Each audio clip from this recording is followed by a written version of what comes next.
దేవుడు ఏం చేశాడు? ఆకర్షించాడు. ఈరోజు మరి ఆయన నిన్ను ఆకర్షించిన ఆ బంధంలో ఉన్నావా లేదా? నా దేవుడు ఏమంటున్నాడు? నా తండ్రి ఆకర్షించేది ఎవరు కూడా నా యొద్దకు రా. ఈరోజు దేవుని మందిరంలోనికి నువ్వు వచ్చావు అంటే, పోయిన వారం అనుకున్నావా నేను ఈ మందిరానికి వస్తానని?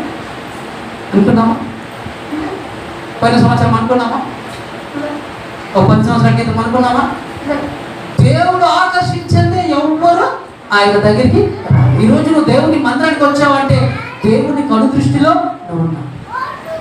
దేవుడు నిన్ను నడిపిస్తున్నాడు. దేవుడు నిన్ను నడిపించి ఆయన సముఖంలో నిలబెట్టాడు.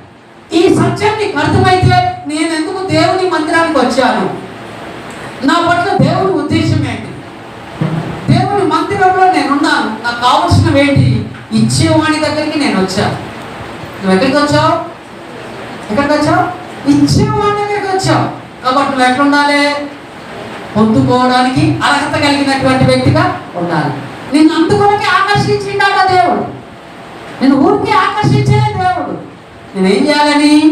బాగు చేయాలని, నీ తోడుగా ఉండాలని, నీకు సమస్తాన్ని అనుగ్రహించాలని, నీ విషయంలో జయాన్ని ఇవ్వాలని, నువ్వు ప్రార్థిస్తే నిశ్చయంగా జవాబులను దయచేయాలని నా దేవుడు నిన్ను నడిపించి ఆకర్షించి ఈ స్థలంలో కూర్చుండబెట్టాడు.